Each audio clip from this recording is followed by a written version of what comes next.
ওম শান্তি। আজ 26শে মার্চ 2024 প্রাতঃমুরলি।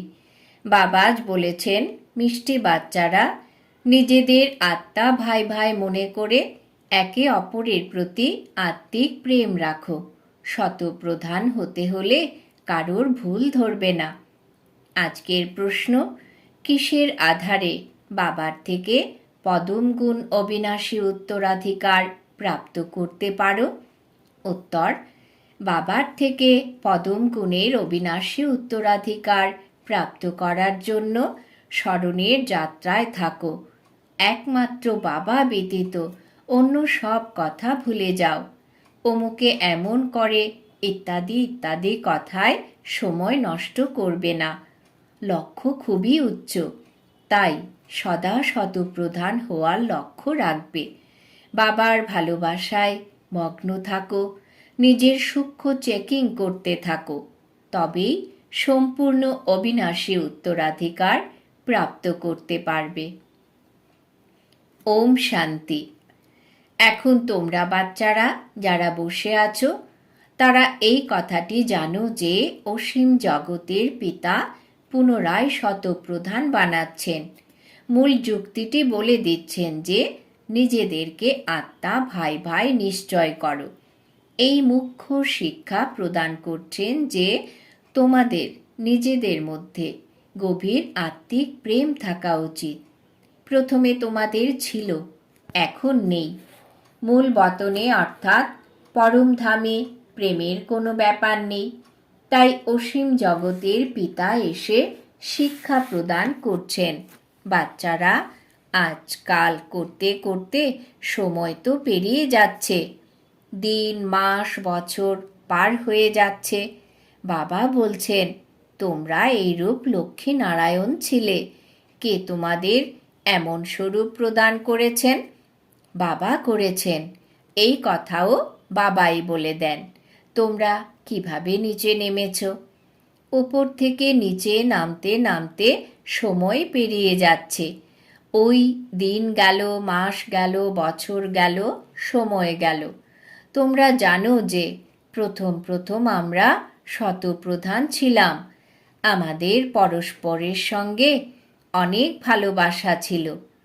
বাবা তোমাদের অর্থাৎ সব ভাইদের শিক্ষা দিয়েছেন।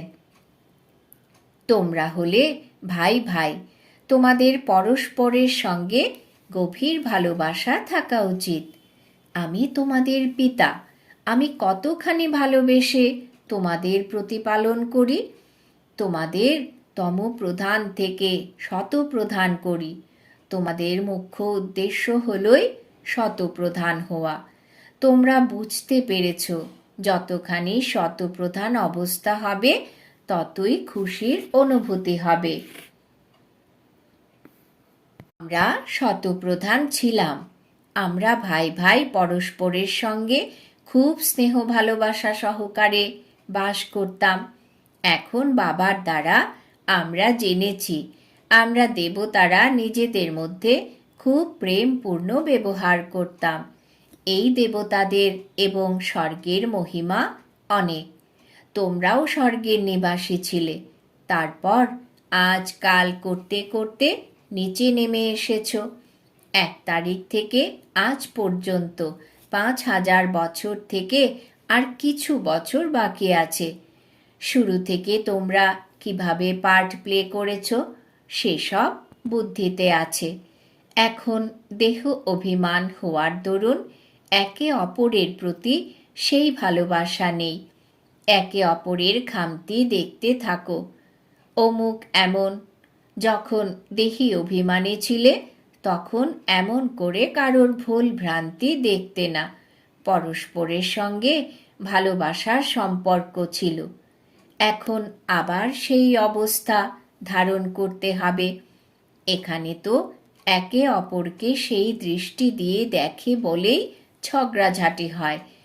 তাহলে এইসব বন্ধ কিভাবে হবে? এই কথাও বাবা বোঝান যে বাচ্চারা, তোমরাই শতপ্রধান পূজনীয় দেবী দেবতা ছিলে। পরে ধীরে ধীরে নিচে নেমে তোমরা তমপ্রধান হয়েছ। তোমরা খুব মিষ্টি ছিলে, এখন আবার সেই রূপ মিষ্টি হও।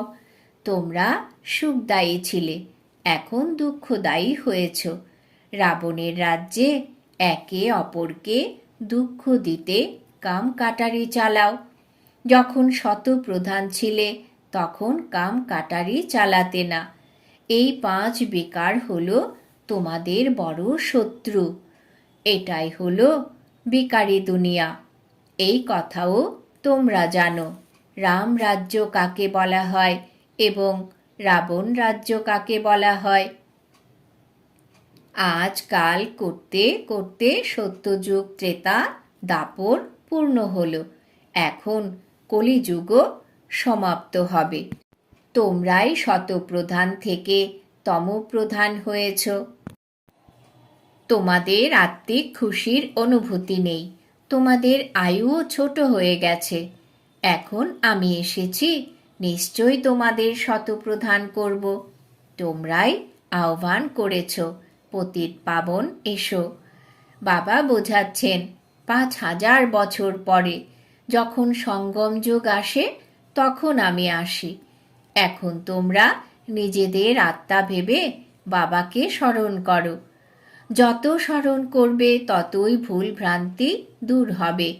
তোমরা যখন শতপ্রধান ছিলে তো তোমাদের কোনো ভুল ছিল না।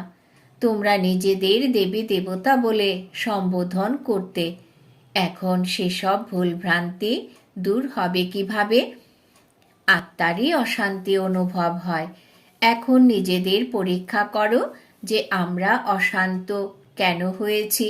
যখন আমরা ভাই ভাই ছিলাম তখন তো আমাদের অনেক ভালোবাসা ছিল। এখন সেই পিতা পুনরায় এসেছেন, বলছেন নিজেকে আত্মা ভাই ভাই নিশ্চয় করো, একে অপরের প্রতি প্রেম রাখো।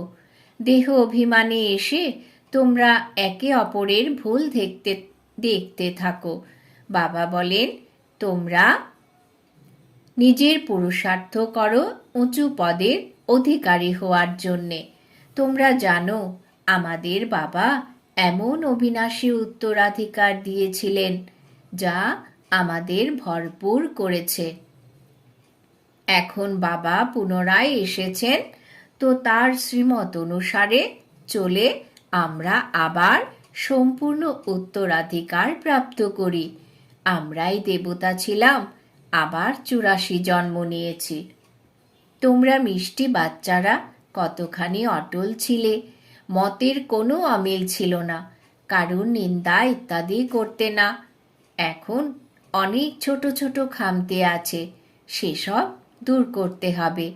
আমরা সবাই হলাম ভাই ভাই, এক বাবাকেই স্মরণ করতে হবে। শুধু এই চিন্তায় যেন থাকে যে আমরা যেন শতপ্রধান হই, অমুক এমন, সে এই রকম করেছে ইত্যাদি সব কথা ভুলে যেতে হবে। বাবা বলেন এই সব ছাড়ো, নিজেকে আত্মা নিশ্চয় করো। এখন শতপ্রধান হওয়ার পুরুষার্থ করো। দেহ অভিমানে এলেই অবগুণ দেখা যায়। নিজেকে আত্মা নিশ্চয় করে বাবাকে স্মরণ করো। ভাই ভাই দেখলে গুণী দেখতে পাবে। সবাইকে গুণবান করার চেষ্টা করো। কেউ উল্টো কাজ যা করে করুক, ধরে নেওয়া হয় এরা রজ এবং তম প্রধান, তাই এদের চলন এরকমই হবে। বাবার সবচেয়ে বেশি গুণ আছে, তাই বাবার থেকেই গুণ গ্রহণ করো, অন্য সব কথা ত্যাগ করো। অবগুণ ত্যাগ করে গুণ ধারণ করো। বাবা কতখানি গুণবান করেন। বাবা বলেন বাচ্চারা তোমাদের আমার মতো গুণবান হতে হবে। বাবা হলেন সুখদায়ী, আমাদেরও সুখদায়ী হতে হবে। শুধু এই চিন্তা থাকবে যে আমাদের শতপ্রধান হতে হবে। অন্য কারোর কথা না শুনবে আর না গ্লানি করবে। সবার মধ্যে কিছু কিছু খামতি আছেই। খামতি এমন আছে যে কেউ বুঝতে পারবে না, অন্যেরা বোঝে যে খামতি আছে। তারা নিজেদের খুব ভালো ভাবে, কিন্তু কোথাও কোথাও মুখ দিয়ে উল্টো কথা বেরিয়ে যায়। শতপ্রধান অবস্থায় এই সব কিছু থাকে না, এখানে খামতি আছে, কিন্তু বুঝতে না পারার জন্যে নিজেই নিজের প্রশংসা করে। বাবা বলেন, একমাত্র আমি হলাম মিয়া মিঠু, যিনি তোমাদের সবাইকে মিঠু বা মিষ্টি বানাতে আসেন। সব অবগুণ ইত্যাদি ত্যাগ করো, নিজের নাড়িও দেখো। আমরা মিষ্টি আত্মিক বাবাকে কতখানি ভালোবেসে স্মরণ করি, নিজেকে কতখানি বুঝতে পারি এবং অন্যকে বোঝাতে পারি। দেহ অভিমানে এসে গেলে কোনো লাভ নেই। এই মুখ্য কথাটি বোঝাতে হবে যে এই দুনিয়া হলো তমপ্রধান। যখন শতপ্রধান ছিলে তখন দেবতাদের রাজত্ব ছিল। এখন 84 জন্ম ভোগ করে তমপ্রধান হয়েছি, এখন আবার শতপ্রধান হতে হবে। ভারতবাসীরাই তমপ্রধান হয়েছে এবং শতপ্রধানও তারাই হবে, আর কাউকে শতপ্রধান বলা যাবে না। সত্যযুগে কোনো ধর্ম থাকে না। বাবা বলেন, তোমরা অনেকবার তমপ্রধান থেকে শতপ্রধান হয়েছ, এখন আবার হও। শ্রীমত অনুসারে আমাকে স্মরণ করো। কেবল এই চিন্তাই থাকা যায়। মাথায় অনেক পাপের বোঝা। বাবা এখন তোমাদের সজাগ করছেন। মানুষ দেবতাদের সামনে গিয়ে বলে, আমরা ভিখারি, কারণ দেবতাদের চরিত্রে পবিত্রতার আকর্ষণ আছে, তাই তাদের সামনে গিয়ে বলে আর ঘরে ফিরে এসে ভুলে যায়। দেবতাদের সামনে নিজের প্রতি ঘৃণাভাব জাগে। ঘরে ফিরে গেলেও ঘরে ফিরে কোনো ঘৃণা থাকে না। এমন কোনো ভাবনা হয় না যে দেবতাদের এমন তৈরি করেন কে। এখন বাবা বলেন, দেবতা হতে হলে এই ঈশ্বরীয় পঠন পাঠন অবশ্যই করো। শ্রীমত অনুযায়ী চলতে হবে। সর্বপ্রথমে বাবা বলেন, নিজেকে শতপ্রধান করতে হবে। তাই মামেকম স্মরণ করো, আর কোনো রূপ পরনিন্দা পরচর্চা করবে না। নিজের চিন্তা করো যে আমাকে এমন হতে হবে। বাবা বলেন, তোমরাই আদি সনাতন দেবী দেবতা ধর্মের ছিলে, তারপরে সব কোথায় গেল? তাদেরই 84 জন্মের কাহিনী লেখা আছে। এবারে আমাদের এমন হতে হবে, দৈবিক গুণ ধারণ করতে হবে, একে অপরকে ভাই ভাই নিশ্চয় করে বাবাকে স্মরণ করতে হবে। বাবার কাছে অবিনাশী উত্তরাধিকার নিতে হবে। বুদ্ধিতে থাকা উচিত। নিন্দা স্তুতি তো করেই আসছি, বাস্তবে স্তুতি করা তো নয়, এ হলো নিন্দে করা। যার একদিকে স্তুতি করে তারই অন্যদিকে নিন্দেও করে, কারণ তারা জানেই না একদিকে বাবার মহিমা করে, অন্যদিকে সর্বব্যাপী বলে দেয়। পাথরে কাঁকড়ে পরমাত্মার অবস্থান বলে দেওয়াতেই মানুষ বিমুখ হয়েছে। বিনাশকালে বিপরীত বিমুখ বুদ্ধিদের বিনাশ হয়, বিনাশকালে প্রীত বুদ্ধিদের বিজয় হয়। যতখানি সম্ভব চেষ্টা করা উচিত বাবাকে স্মরণ করার। আগেও স্মরণ করা হতো, কিন্তু সেটা ছিল ব্যভিচারী স্মরণ, অনেককে স্মরণ করা হতো। এখন বাবা বলেন, অব্যভিচারী স্মরণে থাকো, শুধু মামেকম স্মরণ করো। ভক্তিমার্গে তাদের অনেক চিত্র আছে যাদেরকে তোমরা স্মরণ করেছ। এখন আবার শতপ্রধান হতে হবে। সেখানে ভক্তি মার্গ নেই যে স্মরণ করতে হবে। বাবা বলেন, এই চিন্তা করো যে আমরা শতপ্রধান কিভাবে হব। জ্ঞান প্রাপ্ত হয়েছে যে এই সৃষ্টি চক্র কিভাবে পরিক্রমা করে, সেটা তো সহজ।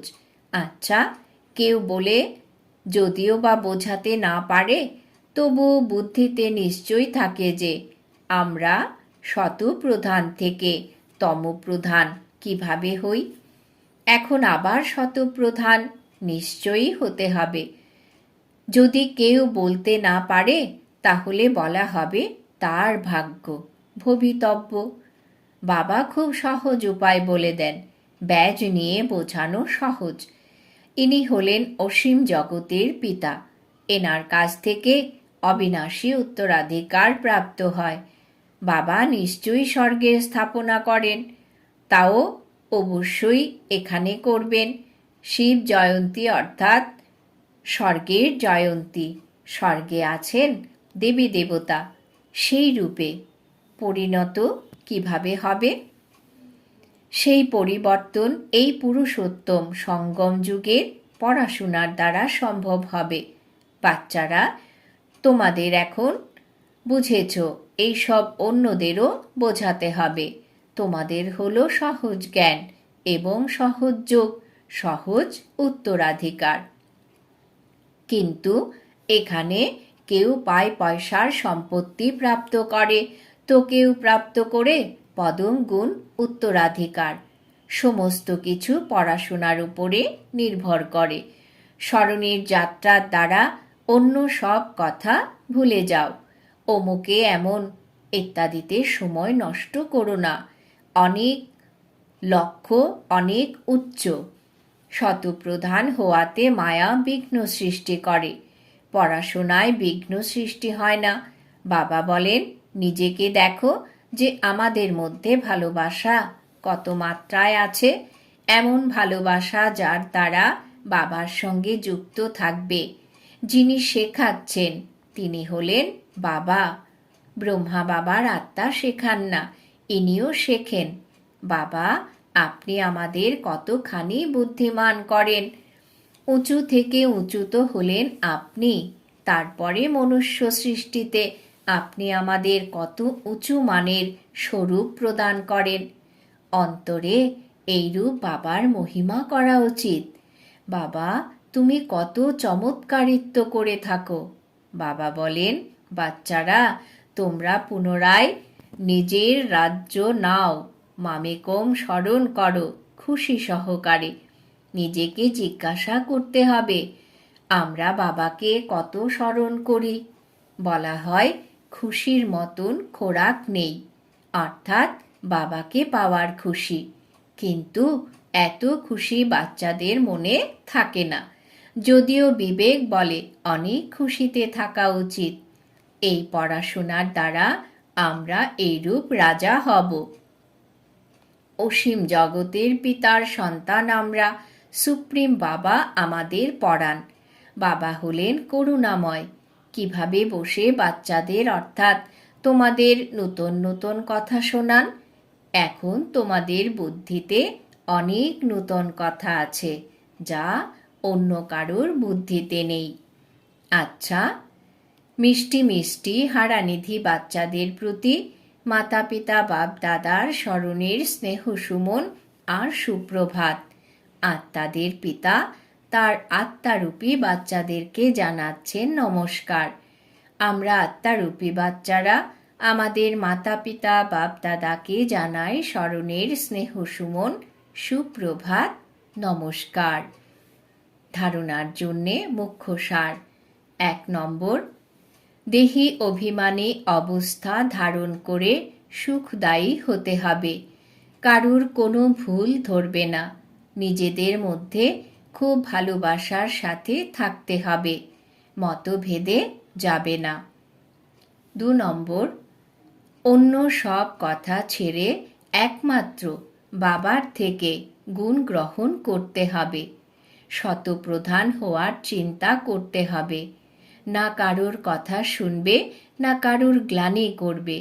নিজেকে কখনো অতি চালাক মনে করবে না। বরদান।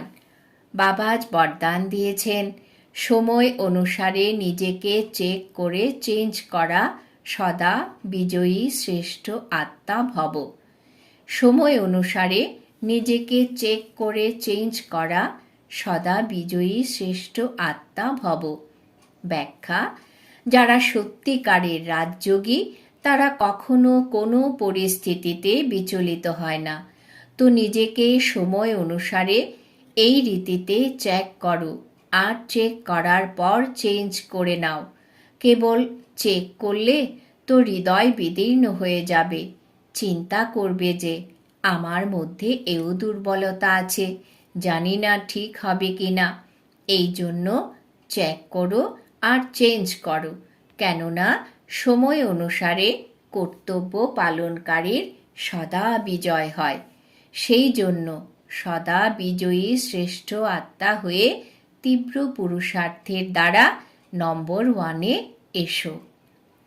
স্লোগান: মন বুদ্ধিকে কন্ট্রোল করার অভ্যাস থাকলে তবে সেকেন্ডে বিদেহী হতে পারবে।